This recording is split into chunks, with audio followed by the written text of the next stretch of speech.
Paz do Senhor, querida igreja. Se lá em casa está começando a assistir este vídeo, sinta-se cumprimentado com a santa paz do Senhor. Que a graça e a misericórdia nos alcance e que o Espírito Santo nos abra o nosso espírito, o nosso entendimento, para que nós possamos compreender tudo aquilo que se vai passar aqui esta noite, tudo aquilo que vai ser falado esta noite. Eu gostaria que abrissem as vossas Bíblias no Evangelho de Marcos, capítulo 9.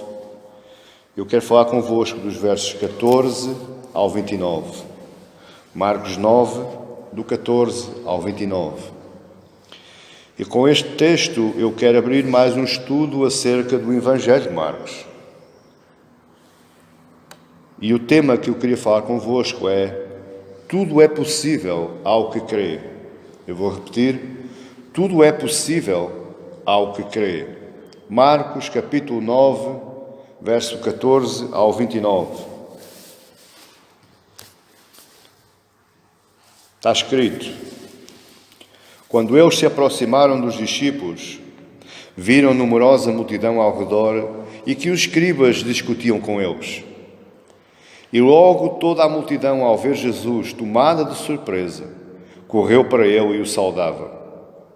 Então ele interpelou os escribas: que é que discutieis com eles? E um dentre a multidão respondeu: Mestre, trouxe-te o meu filho possesso de um espírito mudo.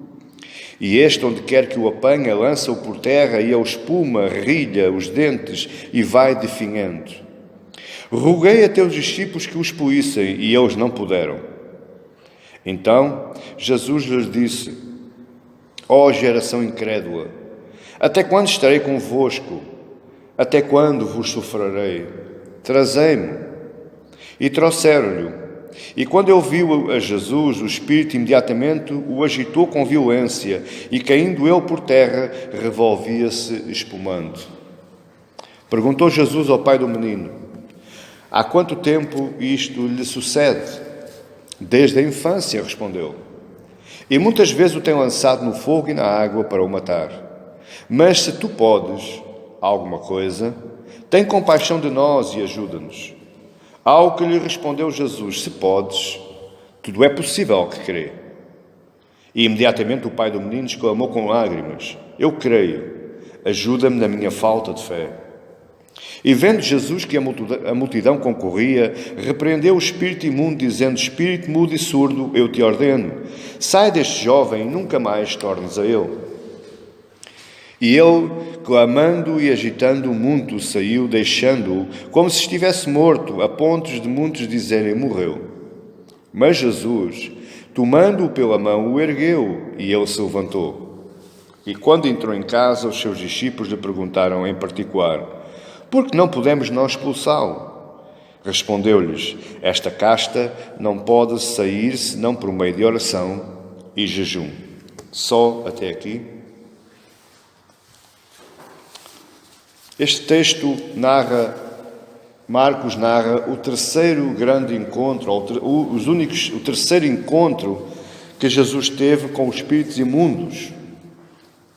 E nós vimos que o primeiro encontro que Jesus teve com o espírito imundo foi lá na sinagoga de Cafarnaum, quando estava lá um homem assistindo aos cultos, assistindo às pregações, e ele se manifesta quando vê Jesus. O segundo encontro é o homem de Gadara, lá na região de Decápolis, aquele homem que você conhece a história, que dormia dentro dos túmulos e que estava acorrentado. Na verdade não era um espírito, só era uma legião, e Jesus o repreendeu e os espíritos se lançaram aos porcos e os porcos caíram ao abismo. Mas nós devemos entender algo muito importante, e este tema hoje é algo bastante polémico e é mal interpretado. A Escritura está mal interpretada. E os homens interpretam mal a Escritura, umas vezes por ignorância, outras vezes por favor próprio, para benefício próprio, para levar as multidões, para massagear as mentes das multidões, das massas. Nós devemos entender que este tipo de confronto direto com os espíritos imundos, ele só acontece com Jesus. E só acontece com Jesus após o diabo ter sido derrotado lá no deserto, quando Jesus foi 40 dias e 40 noites, sendo tentado, e o diabo venceu o deserto. Jesus venceu o diabo no deserto. Só que ele não ficou satisfeito. Este tipo de narrativas que Marcos, bem detalhado, é o único que detalha bem detalhado este tipo de eventos, de episódios, eles nos levam a perceber que o diabo sabe que já está derrotado. Ele sabe qual vai ser o seu destino final. Mas o que nós devemos entender é que ele não está totalmente inativo. Ele não está preso em cadeias, ele vai ser ainda preso em cadeias. Ele está ainda aí, ele ainda vagueia pelo mundo, ele ainda faz as suas artimanhas, ele ainda monta as suas armadilhas. Mas ele é um inimigo derrotado. E este tipo de inventos, ele só vai acontecer com Jesus e mais ninguém. Você vai ver a seguir aos Evangelhos, você vai para Atos, vai para as cartas, e você não vê os discípulos terem confrontos diretos com o espírito imundo. Não vêem os discípulos terem confrontos diretos com o diabo. Porquê? Porque o diabo foi derrotado. Ele foi derrotado no deserto e ele foi derrotado no seu próprio território, que é a morte, quando Jesus ressurgiu de entre os mortos. Mas o que é que o diabo faz agora? O diabo agora apenas e simplesmente,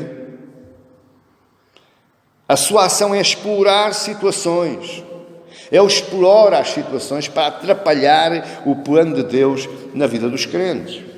Ele explora conversas, ele explora pensamentos, ele explora dúvidas, ele explora circunstâncias que deveriam ser naturais, mas passam a ser anormais, porque já são aproveitadas por ele. E o crente que não tem pleno conhecimento da palavra de Deus, o crente vai.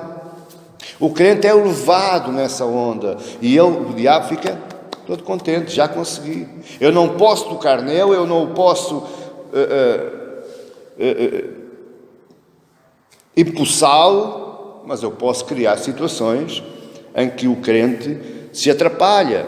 Então, para você entender hoje, o diabo apenas e só confunde hoje as mentes humanas. Não venha a dizer que tudo é do diabo, não venha a dizer que o diabo está sempre atrás da sua porta. Não, meus amados irmãos, muitas vezes o diabo somos nós mesmos. Muitas vezes quem contribui para que ele se utilize somos nós mesmos. Nós criamos muitas vezes as situações, as condições necessárias para que ele monte as suas armadilhas, para que ele monte os seus joaços e nós vamos e caímos. E este invento agora, ele passa-se logo de seguida ao episódio da transfiguração, que está lá do verso 2 ao verso 8. Perdão, do verso 2 ao verso 13. Quando Jesus é transfigurado, quando os 3 discípulos, Pedro, Tiago e João, têm um vislumbre da glória de Cristo. E este episódio, veja bem, toma atenção, porque este tema, este texto de hoje, é a história da nossa igreja nos dias de hoje, no século XXI. É, pastor? É. Veja, ele começa com um tumulto. E no verso 14 diz: quando eles se aproximaram, eles quem? Jesus, Pedro, Tiago e João, porque 9 discípulos ficaram cá embaixo e só 3 subiram à montanha. Então, quando Jesus, Pedro, Tiago e João chegaram cá embaixo, o que é que eles viram? Uma numerosa multidão ao redor dos discípulos a discutirem com os discípulos. E a Bíblia não diz, mas se os escribas discutiram, os discípulos também estavam discutindo, porque ninguém discute sozinho. Eles estavam sendo acusados de algo. E Marcos apresenta muitos detalhes neste episódio, quando é episódios sobre espíritos demoníacos. Porquê é que ele é detalhista? Para enfatizar e fazer sobressair a autoridade de Jesus sobre todas as coisas que há no céu, na terra e embaixo na terra. Cristo é o Todo-Poderoso. Mas bom, vamos ver o que é que Marcos quer enfatizar com este texto. E a primeira ênfase que ele nos quer dar é que não há libertação em si mesmo. Você em si mesmo, você não se consegue libertar. Você em si mesmo, você está impossibilitado de se libertar. Então, como é que eu me liberto, pastor? Isto é uma questão de fé. Mas até esta questão de fé está adulterada. Até esta questão de fé está alterada. Está contra aquilo que as Escrituras dizem. E leva o povo a ter uma fé que é contrária àquilo que Deus diz, àquilo que Cristo ensina. E isto é, o objetivo deste estudo hoje é nós aprendermos o que é verdadeiramente a fé. O que é que Jesus nos diz como fé? Que tipos de fé há ou existem? Mas bom, aí dos versos 14 a 19, Jesus lamenta a incredulidade dos discípulos. A incredulidade também é falta de fé. A incredulidade também é não acreditar. A incredulidade também é duvidar. Tudo isto é incredulidade. Falta de fé é incredulidade. Falta de fé é não acreditar. Falta de fé é não confiar. E os discípulos estavam com falta de fé. Porque aí no verso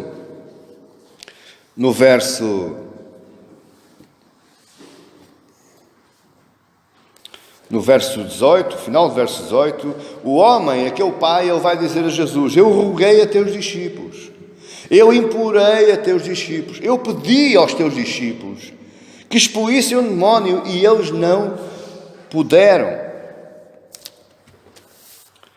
Olha uma coisa. Se você voltar às páginas um bocadinho atrás, capítulo 6, verso 7, olha o que é que diz a Bíblia. E isto é uma questão para nós pensarmos, é uma questão para nós meditarmos. Porque muitas vezes aquilo que nós pensamos que é, não é. Capítulo 6, verso 7 de Marcos diz assim: e chamou Jesus os 12. Quem eram estes 12? Os 12 apóstolos. Quem eram estes 12? Os mesmos 12 estão aqui no verso 14. Os mesmos 12 que estão a ser enxovalhados pela multidão e pelos escribas. Os mesmos 12 que estão discutindo com os escribas e com a multidão. Então, chamou os 12 e passou a enviá-los de 2 a 2. Olha agora. Dando-lhes autoridade sobre os espíritos imundos. Pergunta: quando Jesus dá autoridade, ele dá e tira? Não. A autoridade que Jesus delega, ela está delegada.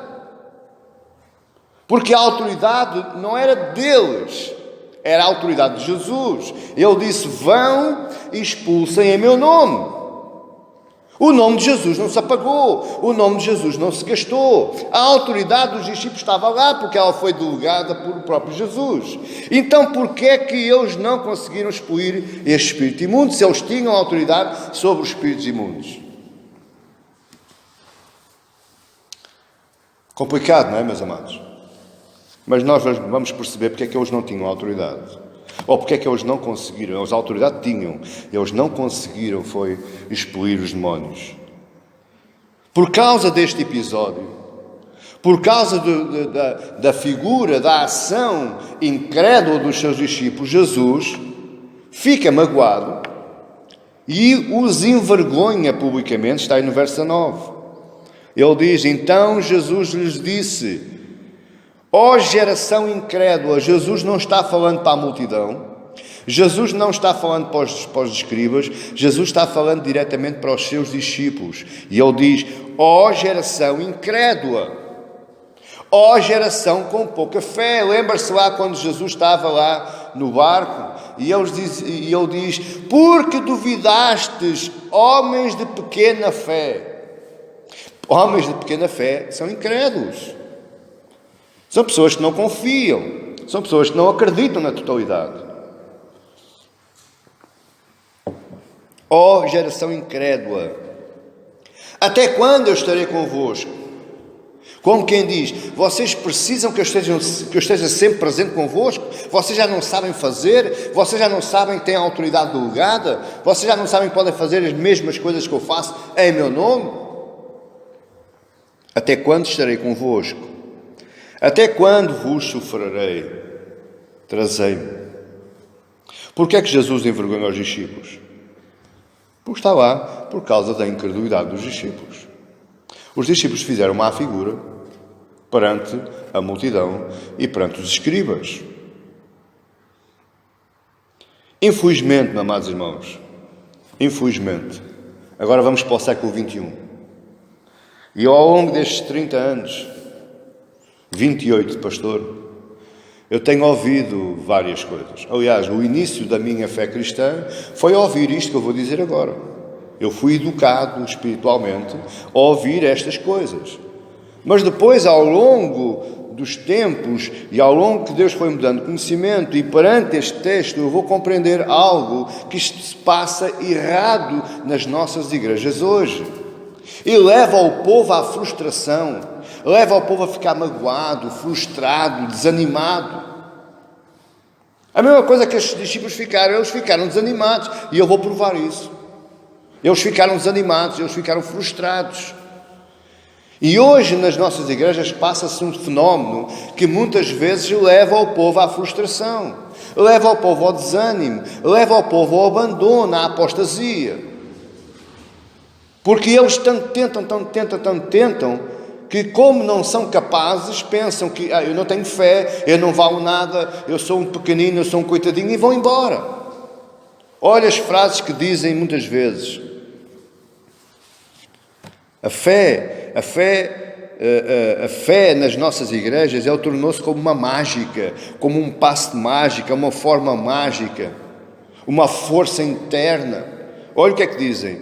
Meu amado irmão, a fé é a força que move a mão de Deus. Até parece que Deus tem a mão tolhida. Parece que Deus está paralisado, que Ele não se move sozinho. A nossa fé é a força que move a mão de Deus. Outra, se tiveres fé, poderás abrir os céus, mover montanhas, ofender os mares. Agora você repara, um irmãozinho cheio de fé, cheio de força interna, vai ali ao mar, manda abrir ao mar, o mar não se abre e ele desanima. É a minha fé que é pequenininha, a minha fé não tem força.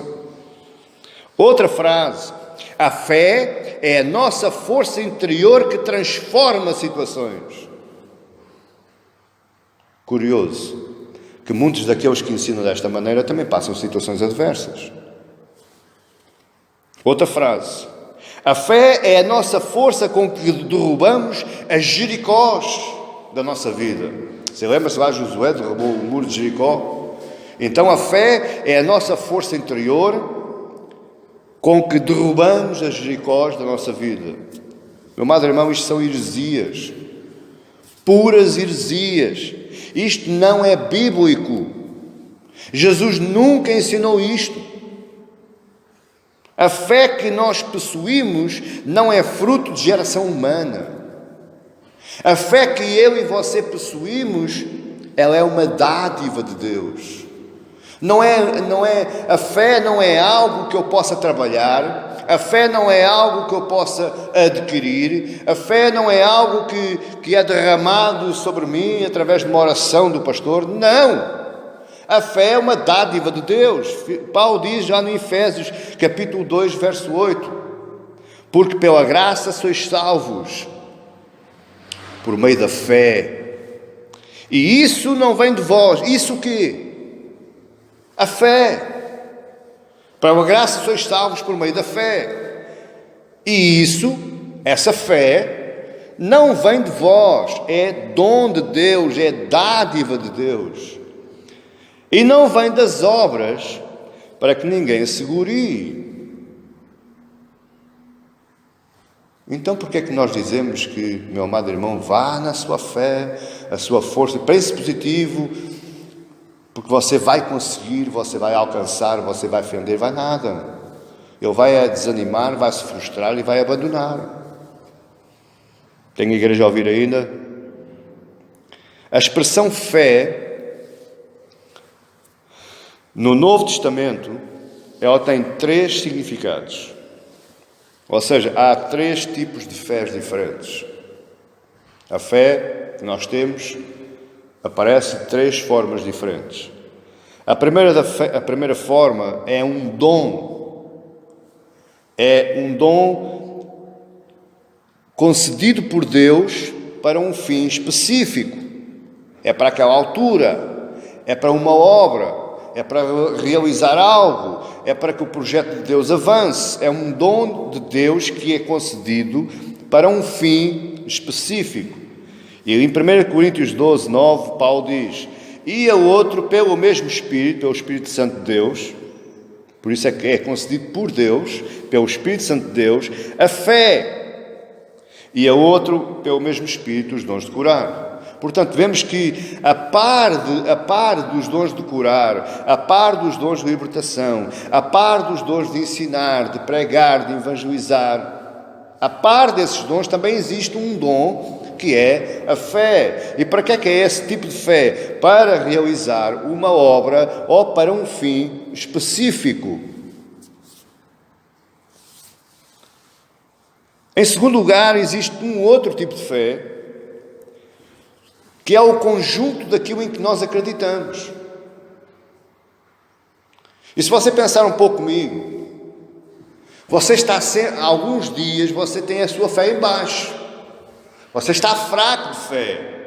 Mas você não deixou de acreditar em Jesus. Sim ou não? Você não deixou de acreditar na cruz. Você não deixou de acreditar no sangue vertido. Você não deixou de acreditar em Deus. Mas a sua fé está fraca. Então esse segundo tipo de fé é o conjunto daquilo em que nós acreditamos. E o que é que eu acredito? A doutrina, a teologia e o Evangelho. Isso ninguém nos consegue tirar do nosso coração. Mas muitas vezes a nossa fé está em baixo. E isto Paulo vai dizer claramente em 2 Timóteo 4, verso 7. Ele diz: combati um bom combate, acabei a carreira, guardei a fé. Que fé que o Paulo guardou? A doutrina, a teologia e o Evangelho. Esta é uma fé objetiva. Ela está fora de mim. É aquilo em que eu acredito, pelo que vejo, pelo que eu ouço e pelo que eu aprendo. Quanto mais você aprender, quanto mais você meditar, quanto mais você ler, quanto mais pregações e cultos você assistir, mais este tipo de fé cresce dentro de si, porque a sua confiança e a sua crença ela vai crescendo, ela vai se fundamentando. Mas existe ainda um terceiro tipo de fé no Novo Testamento, que é a fé subjetiva. Ou seja, uma fé interior, está cá dentro. Não é uma fé que é movida por algo exterior. Ela é colocada em nós, pelo Espírito Santo. Porque ouviste e crestes, por isso foste selados. Quando nós somos selados com o Espírito Santo, existe uma dádiva, existe uma oferta, um presente de Deus que é a nossa fé básica. É a certeza ou a convicção de coisas que se esperam. E uma das coisas que você espera é a vida eterna. É o lugar da glória. Uma das coisas que eu espero, eu não vejo, mas eu espero, é a segunda vinda de Cristo. Uma das coisas que eu espero, mas não vejo, é a presença de Deus na minha vida e ao meu redor. Eu não vejo, mas eu acredito. E eu espero que isso aconteça. E o autor de Hebreus diz lá em Hebreus 11:1: ora, a fé é o firme fundamento das coisas que se esperam e a prova das coisas que não se vêem. Essa é uma fé subjetiva, é uma fé interior, é uma fé que você não consegue compartilhar com ninguém. Ao passo que a fé objetiva, aquela em que as coisas que você acredita, você compartilha com a congregação, por isso está aqui. Porque você acredita na mesma coisa que eu acredito. Uma mesma fé, um mesmo Espírito e um mesmo Senhor, uma mesma teologia e um mesmo Evangelho e uma mesma doutrina. Você acredita na mesma coisa que eu acredito. Essa é a fé objetiva. Agora, a fé subjetiva, ela é a diferentes níveis em cada um de vós. Amém, igreja? Porque é a crença, a esperança das coisas que não se veem. E deixe que eu lhe diga uma coisa. Para você ser discípulo de Jesus, você precisa ter 4 coisas fundamentais. Das 4 coisas você não pode separar nenhuma. Primeiro, você precisa ter fé. Segundo, você precisa ter esperança. Terceiro, você precisa ter confiança. E em quarto e último lugar, e não menos importante, não, foi por causa disso que ficou em quarto lugar, você precisa ter amor. Você precisa ter fé, os 2 tipos de fé. Você precisa ter a fé objetiva e a fé subjetiva. Você precisa de acreditar na doutrina, você precisa de acreditar no Evangelho. Mas, por outro lado, você também precisa de acreditar dentro de si, ter uma esperança viva em que Cristo é real e que um dia Ele virá e arrebatará e o levará com Ele. Você precisa de confiar que todas as coisas que saem da boca de Deus são verdade e se cumprem e estão nas Escrituras Sagradas. Você precisa de confiar neste livro. Você precisa de confiar nesta palavra.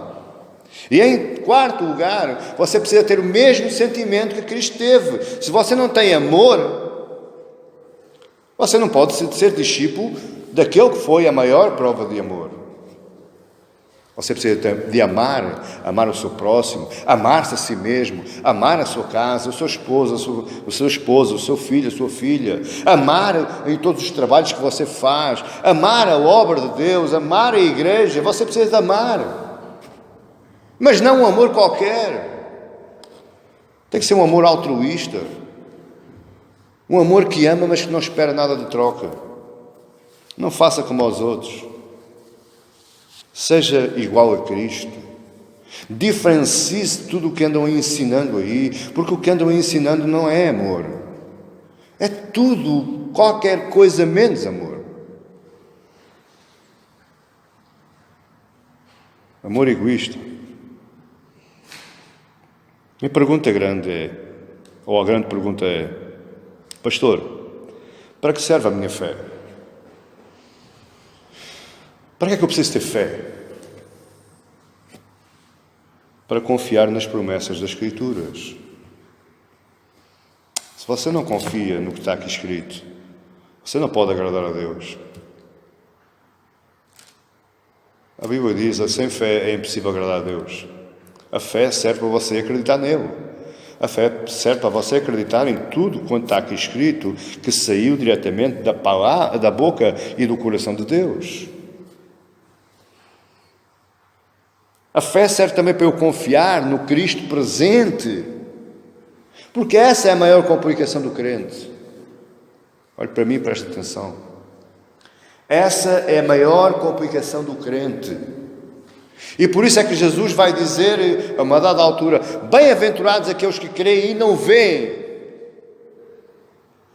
Porque essa é que é o maior desafio do crente. É eu acreditar num Cristo que vem narrado nas páginas de um livro, há 2000 anos atrás, numa terra que eu não conheço, falava uma língua que já não existe, e esse Cristo foi cravado numa cruz, ele morreu, verteu o seu sangue, e agora é por ele que eu sou salvo.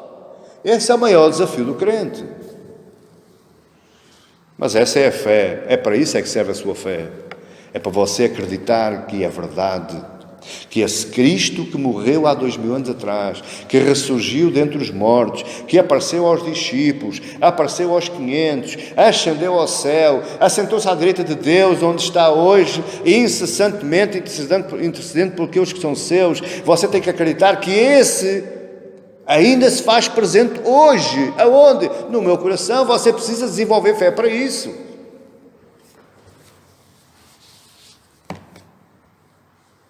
O autor de Hebreus vai dizer no verso 6 do capítulo 11: ora, sem fé É impossível agradar-lhe. Porque é necessário que aquele que se aproxima de Deus creia que Ele existe. Você precisa de acreditar que Ele existe. Que não é uma coisa magicada, que não é uma coisa montada, que não é uma fábula, não é uma lenda. Ele existe. Creia que Ele existe e que é galardoador dos que o buscam. Ele não só existe, mas Ele fala comigo. Ele não só existe, mas Ele me presenteia com todas as bênçãos celestiais em Cristo Jesus. Ele não só existe, como me derrama graça e misericórdia. Ele não só existe, como Ele perdoa as asneiras que eu faço todos os dias. Você precisa ter fé para acreditar nisto. É o maior desafio do cristão. Mas vamos voltar ao texto.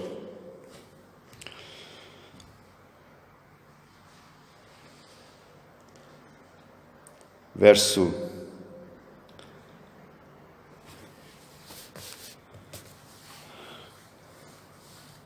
20.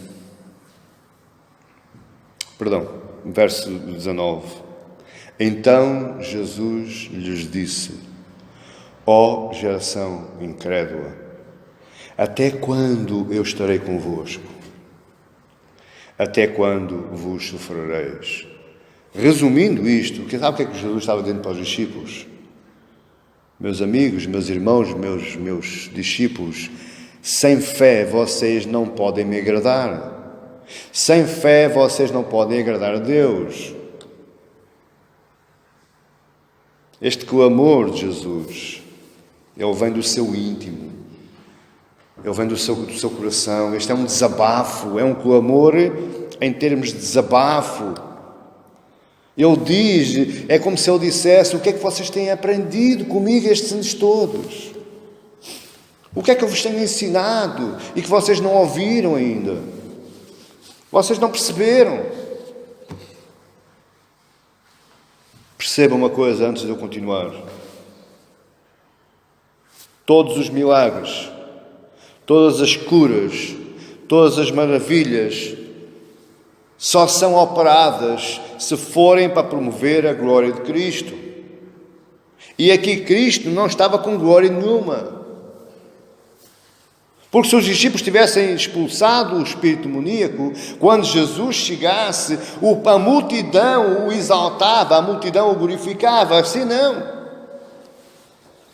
Ele estava envergonhado com os seus discípulos e envergonhou também os seus discípulos. A incredulidade do povo, ele provoca agonia em Cristo. Qual povo? Qual povo? Este, povo de Israel. Mas não fique sorrindo, porque este povo, nos dias de hoje, também provoca agonia no interior de Cristo. Cristo clama dos céus: até quando estarei convosco? Até quando vos sofrerei? Mas existe uma novidade. Como e quando Cristo se compadece de nós? Qual é a forma de Cristo se compadecer connosco? E temos vários exemplos bíblicos desse caso. Cristo se vai compadecer por si, consigo e comigo. Cristo se compadece nas narrativas históricas bíblicas quando alguém reconhece a sua fraqueza perante Ele. De cada vez que você chega a Ele em fraqueza, Ele vai se compadecer de si. Verso 20. Trouxeram-lhe, quando ele viu Jesus, o Espírito imediatamente o agitou com violência. E caindo ele por terra, revolvia-se espumando. E perguntou ao pai do menino: há quanto tempo isto lhe sucede? Desde a infância, respondeu. E muitas vezes o tem lançado no fogo e na água para o matar. Mas olha agora o que é que o pai do menino vai dizer. Mas, se tu podes alguma coisa, tem compaixão de nós e ajuda-nos. Mas se tu podes alguma coisa. A fé do homem era zero. Já viu? O homem não tinha fé nenhuma. Mas o homem moveu o coração de Jesus. Porquê? Porque apresentou-se perante Jesus e em Mateus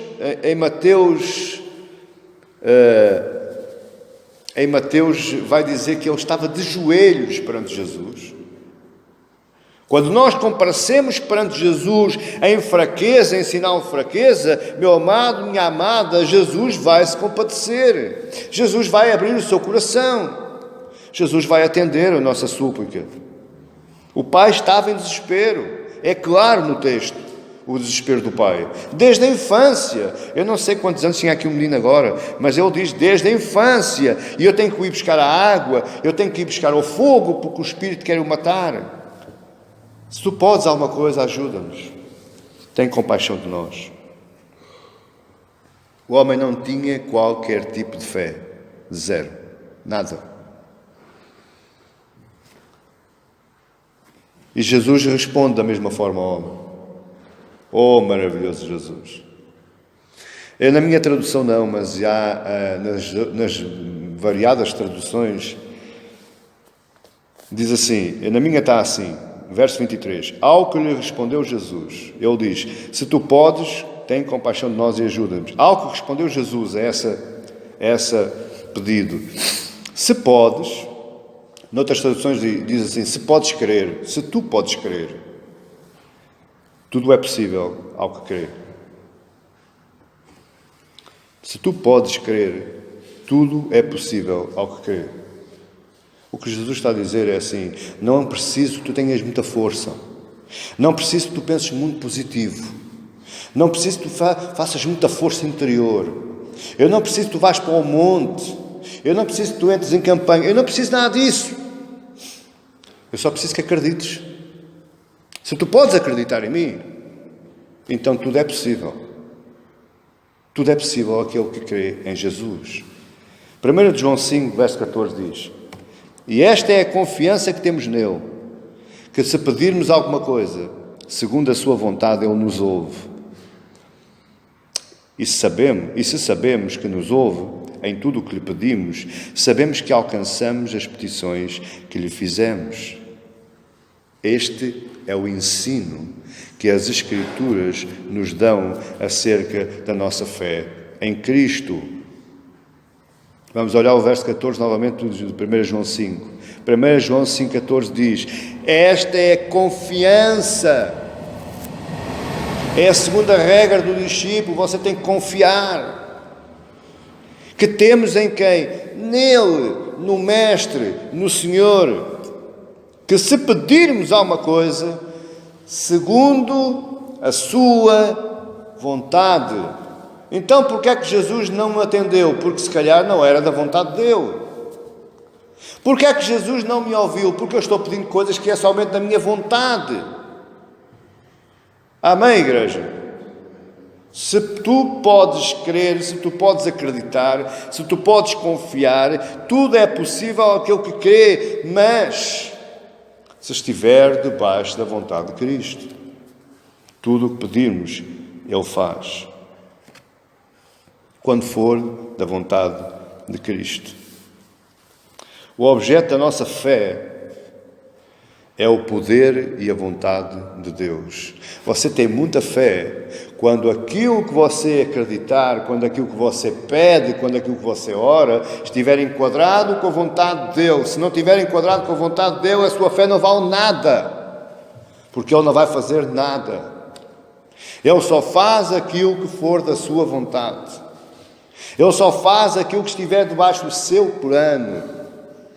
Ele só faz aquilo que estiver mediante as promessas faladas por Ele nas Escrituras Sagradas. O problema é que andam aí muitos a prometer aquilo que Deus não promete e a não dar aquilo que Deus já deu.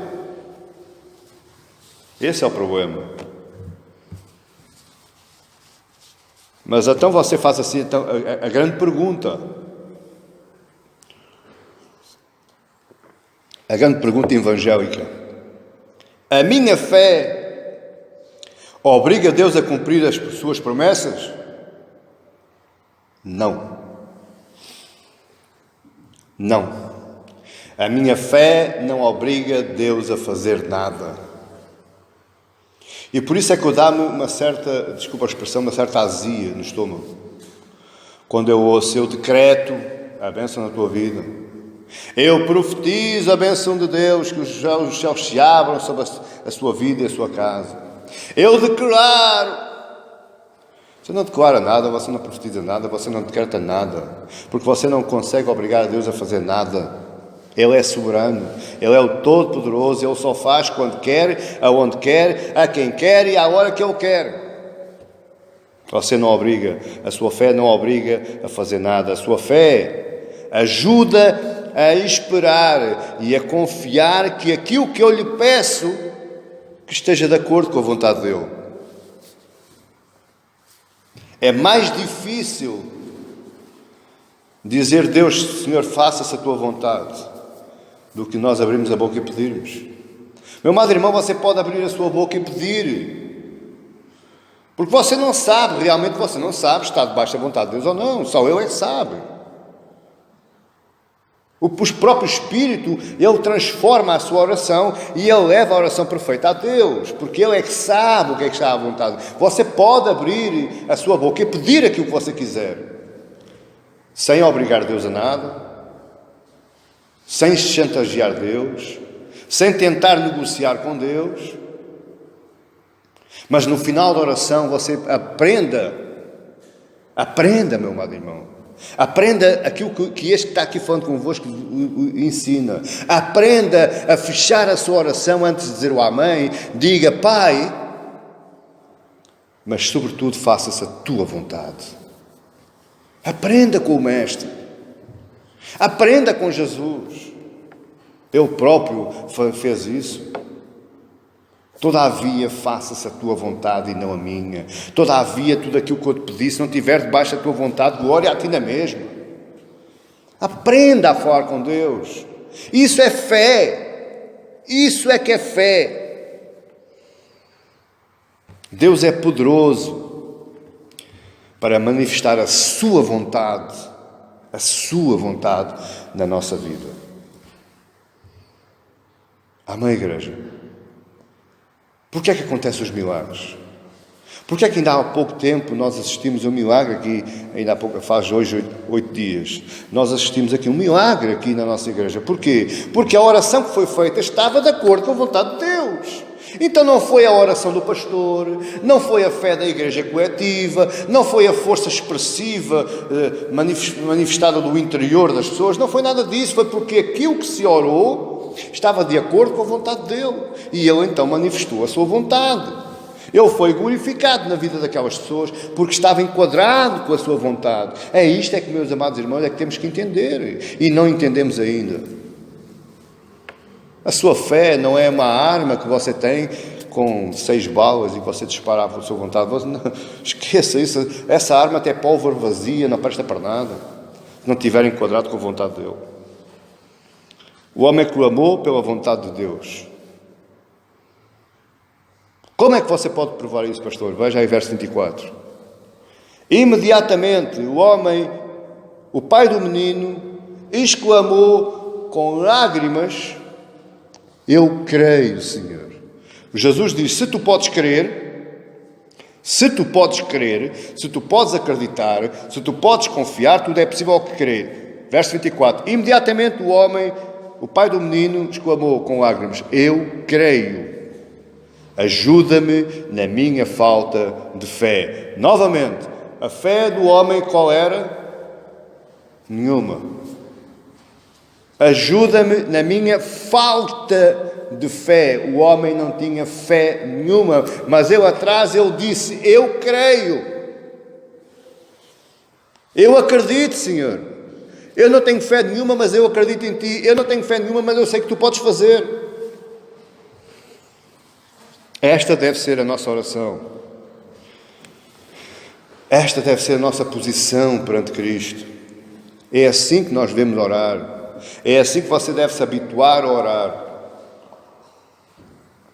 Humilhando-se aos pés dele, porque ele se humilhou. E Mateus 17:14 diz: o homem estava de joelhos, humilhado, dizendo a Cristo que eu não tenho fé. Mas eu sei que tu podes, eu creio, eu acredito. Esta deve ser a nossa oração. E tudo o que passar daqui, meu amado irmão, você pode não gostar do termo, mas eu vou continuar dizendo, porque é isso que está escrito. Tudo o que passar desta oração é arrogância, prepotência e blasfémia.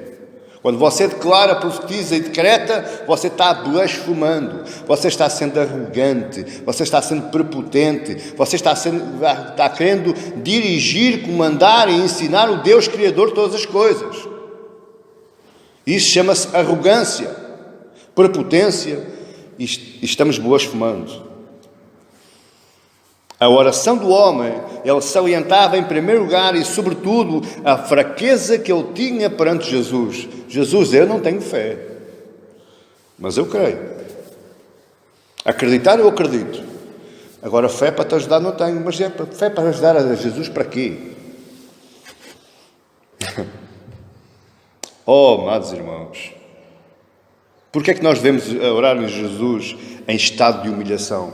Estado de humilhação, meu amado irmão, não é chorar, ou nem sempre é chorar.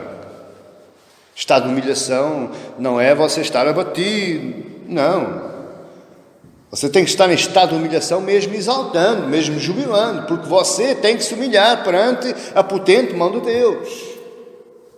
Você tem que se colocar debaixo da mão de Deus e não por cima da mão de Deus ou agarrando a mão de Deus e eu vou levar Deus comigo e ele vai fazer tudo aquilo que eu quero. Isso é blasfémia, isso é arrogância, isso é prepotência. Porquê é que devemos orar a Jesus em estado de humilhação? Novamente a pergunta. Porque a incredulidade nos leva ao estado de arrogância. Versos 28 e 29. Quando entrou em casa, os seus discípulos lhe perguntaram em particular: por que não podemos nós expulsá-lo, Senhor? Respondeu-lhes: esta casta não pode sair senão por meio de oração e jejum. Agora pare um pouquinho, porque este versículo 29, ele tem sido alvo de várias más interpretações. E muitas vezes eu já ouvi dizer, eu vou subir para o monte de madrugada para eu me encher de fé, e quando eu descer do monte, as coisas vão acontecer. Eu ouvi já isso muitas vezes. Muitas vezes eu já ouvi dizer, eu vou passar uma semana em jejum, e ao final do meu jejum a coisa vai acontecer. Não é isso que Jesus disse. Não foi isso que Jesus disse aqui. Outras vezes me dizem que o jejum me capacita a realizar proezas nas mãos do Senhor. Olha, meu amado irmão, eu não gosto de falar muito de mim, mas eu vou lhe dizer, todas as vezes que eu prego eu estou em jejum, eu só bebo água. Os meus dias de culto, praticamente, eu pouco como durante o dia. Mas isso é um assunto que é meu e Deus. Isso foi eu que propus no meu coração para com Deus fazer isso. Para me humilhar na mão dele, porque eu apenas aqui sou um instrumento, sou uma ferramenta. Apenas aqui eu transporto a palavra de Deus para vós. E então, para eu me humilhar, eu propus no meu coração fazer isso. No culto da manhã não como, no culto da tarde não como. Possivelmente se o culto fosse mais cedo, logo a seguir ao almoço, pois está claro que eu tinha almoçado. Mas graças a Deus que os horários dá para eu fazer o que eu propus no meu coração. A resposta que Jesus tem no verso 29 não é um segredo mágico. Jesus não deu aqui uma fórmula mágica para você ter mais power na oração, ter mais força, mais poder. Não, Jesus não fez nada disso. E os crentes de hoje que fazem passar isso, eles não estão a olhar bem para aquilo que Jesus respondeu. Porque a resposta de Jesus não tem nada a ver com passos de mágica, com fórmulas mágicas. Quanto mais orares e jejuares, mais tu tens poder e vais ser mais poderoso que o outro, porque vais receber mais unção. Não, isso é tudo antibíblico. Isso são heresias. Isso são arrogâncias. Jesus não está dizendo nada disso. Jesus está atacando a incredulidade dos discípulos. Por que é que ele está atacando? Porque o jejum e a oração, ele me leva à humilhação diante de Cristo. O jejum, eu vou repetir novamente, que é para ficar bem gravado nas vossas mentes e bem gravado naquela câmara ali abençoado. O jejum e a oração, o efeito do jejum e o efeito da oração só serve para me levar à humilhação perante Cristo. Para eu ficar mais humilhado, mais humilde. Para eu me sentir mais servo dele. É para isso é que serve o jejum e a oração. O jejum e a oração, ela me leva a pedir a Deus para me acrescentar fé. Veja o contrário daquilo que falam e ensinam aí. É tudo ao contrário, meus amados irmãos. Porque você não caia no conto do vigário. Você não é poderoso, você não tem poder nenhum. Você não é nada perante a face de Deus. Você não é nada perante Cristo. Você é tudo com Ele, através dEle, por Ele. Mas você em si mesmo, você não é nada. E por isso é que você tem que se humilhar perante Jesus. E por isso é que você tem que dizer: Jesus, acrescenta-me fé. Jesus, ajuda-me na minha falta de fé.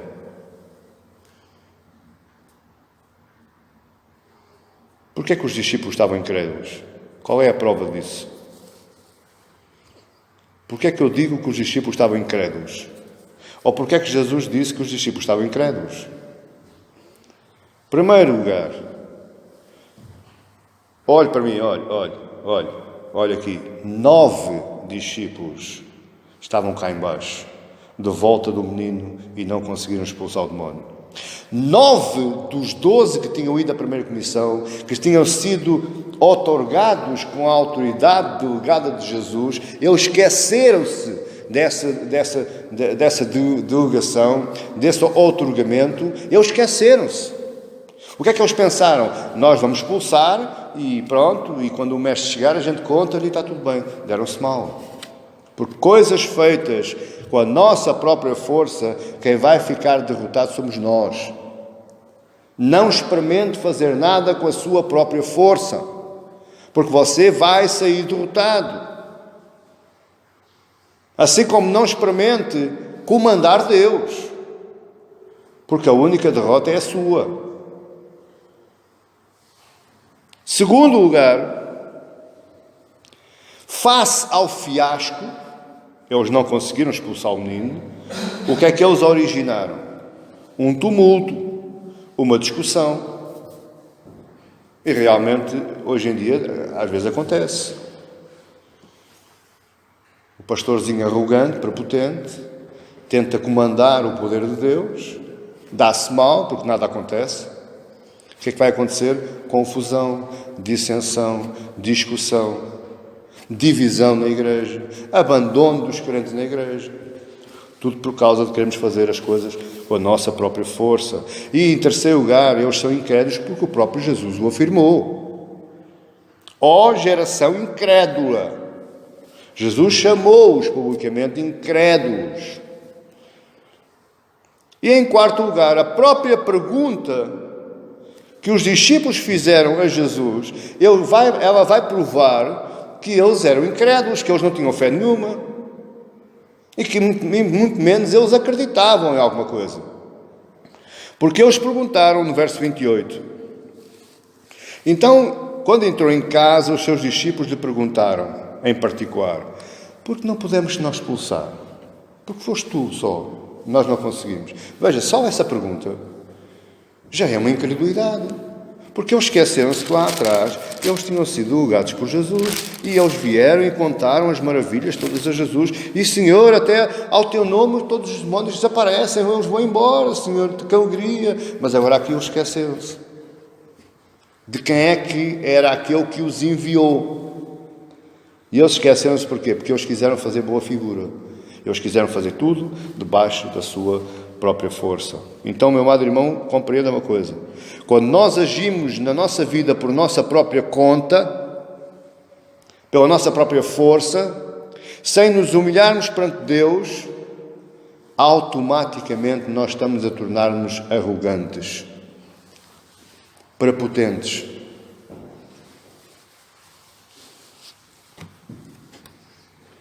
Somos e continuaremos a ser uma geração incrédula. Quando fazemos as coisas por nossa própria força, porque eu conheço, eu também sei, eu não preciso estar a chatear Deus, eu não preciso estar a chatear Cristo, não, eu também sei ler, eu também sei fazer, eu também sei dizer, então eu não preciso dele. E ele fica lá quietinho e diz assim: oh, homem incrédulo, oh, geração incrédula. Por outro lado, nós temos que perceber porque é que Jesus respondeu no último versículo, no verso 29. Porque é que Jesus respondeu: esta casta não pode sair senão por meio de oração e jejum. E esta é a bandeira, é o baluarte das igrejas neopentecostais e algumas igrejas pentecostais. É o jejum, muita subida à montanha, às 4 da manhã, 6 de madrugada. Muita oração, passam a vida com a cabeça encostada às paredes, quando não é isso, não é nada disso que Jesus disse. Jesus não disse nada disso. Primeiro percebemos uma coisa: oração e jejum não têm fim em si mesmo. Oração e jejum são instrumentos da minha humilhação para com Cristo. Eu preciso de orar para me humilhar. Eu preciso de jejuar para me humilhar. Oração e jejum são demonstrações de fraqueza perante Deus. Senhor, eu estou aqui. Faça-se a tua vontade. Eu vou-me libertar de mim mesmo, eu vou-me libertar das minhas ideias, eu vou-me libertar das minhas convicções. Eu somente peço isto, mas, todavia, faça-se a tua vontade. Isso é humilhar, isso é orar e jejuar. Oração e jejum serve para isso, para eu declarar a Deus que eu sem Ele não sou nada. Sou trapo de imundície, como diz lá Isaías. Sabe o que é o trapo de imundície? Era aquele paninho com que as mulheres limpavam o sangue menstrual. Esse era o trapo da imundície. Sem me humilhar perante Cristo, eu sou um trapo de imundície. Eu não presto para nada, eu não valho nada, eu não sirvo para nada. Apenas com a minha humilhação perante Cristo, Ele se pode utilizar de mim, Ele pode fazer alguma coisa e Ele se pode compadecer de mim. As religiões orientais, budismo, zen budismo, hinduísmo, eles dizem e acreditam que o jejum é uma forma de subjugar o corpo, de forma a purificá-lo. Porque o corpo é corrupto e então se eu jejuo, eu estou a tirar alimento, eu estou a tirar prazer ao corpo, que é para o obrigar a ficar purificado. É assim que eles acreditam. E nós, o que é que acreditamos? No Antigo Testamento, cada vez que se fala em jejum, a palavra jejum aparece como aflição da alma. Poucas vezes se fala em jejuns, mas nas vezes que se fala em jejum é aflição da alma. Tendo a minha alma afligida. O que é isso? Estou em jejum. Estou a fazer jejum, estou em propósito de jejum. Você está a compreender? Olhe para mim, preste atenção. O que é a aflição da alma? O que é eu ter a minha alma afligida? É eu reconhecer a minha total dependência de Deus. O Salmo diz: se tu não edificares a casa, em vão trabalham aqueles que não edificam. O salmista não está a fazer alusão à deficiência dos construtores. O salmista não está a dizer que os construtores são péssimos. Não, o que o salmista está a dizer é que, além dos construtores, ou acima dos construtores, tem que estar Deus a edificar. É a vontade de Deus que lá está. E o resto, os construtores fazem segundo a vontade de Deus. Isso é o jejum. Isso é a aflição da alma. Eu jejuo para eu dizer, eu jejuo para dizer a Deus, Deus, cumpra-se em mim a tua vontade. Não é o meu corpo, não é a minha alma, não é o meu prazer, não é a minha força, é a tua vontade. E o que é oração? Se o jejum é a aflição da alma, se o jejum é a minha declaração perante Deus da sua total dependência, ou da minha total dependência perante Ele, então a oração é o mover do meu coração para os pés de Cristo. A minha oração não move as mãos de Deus. A minha oração não move o coração de Deus. A minha oração não põe Deus a trabalhar. A minha oração não abre os céus. A minha oração não chama os anjos. A minha oração leva-me para os pés de Cristo. Ela move, a minha oração move o meu coração em direção à mão de Deus. Não é ela que move a mão de Deus, é Deus é que vem mover a sua mão no meu coração através da minha oração. Você está entendendo isto? Oração, fé, oração e jejum. É a expressão em palavras ou pensamentos da minha total dependência de Jesus Cristo. Eu vou dizer novamente. Fé, oração e jejum é a expressão em palavras ou pensamentos da minha total dependência de Cristo Jesus. É dessa forma, com a minha fé, que é acreditar na teologia, na doutrina e no Evangelho. Juntamente com a minha oração. E juntamente com o meu jejum, que é opcional, você só faz se quiser, não existe regra básica na Bíblia. Essas três coisas, fé, oração e jejum, me levam a mostrar a Deus, a exprimir que eu sou dependente de Cristo Jesus. Mas também é a demonstração física com a aflição da alma, que é o jejum, da minha grande fraqueza. Isto é fé. Isto é fé. Tudo é possível àquele que tem este tipo de fé. Não a fé da ficção científica. Mover isto, mover aquilo, não. A fé que move o meu coração para Cristo é esta. Fé, oração e jejum. Por isso é que Jesus disse aos seus discípulos, esta casta não sai sem oração e jejum. Jesus não orou. Jesus não jejuou. Pois não? Jesus falou ao Espírito e ele foi embora. Mas Jesus respondeu a estes discípulos e está respondendo a nós hoje que tudo é possível quando nós temos este sentimento de humilhação perante Deus. Ele nos reveste com o seu poder, Ele nos reveste com a sua autoridade, mas somente quando eu me humilho perante a potente mão de Deus. Quando eu me humilho aos pés de Jesus e lhe digo, Senhor, eu não tenho fé. Eu creio, mas eu não tenho fé. Ajuda-me na minha falta de fé. Eu queria terminar este sermão lendo uma pequena parágrafo de algo que João Calvino escreveu acerca daquilo que Jesus falou no verso 29. Então diz Calvino, e eu vou abrir aspas, os crentes não oram com a intenção de informar a Deus a respeito das coisas que ele desconhece, ou para incitá-lo a cumprir o seu dever, ou para apressá-lo, como se ele fosse relutante. Pelo contrário, os crentes oram para que assim possam despertar para buscá-lo e assim exercitar a sua fé na meditação das suas promessas. Desta forma, aliviam suas almas das ansiedades, deixando-as nas mãos dele.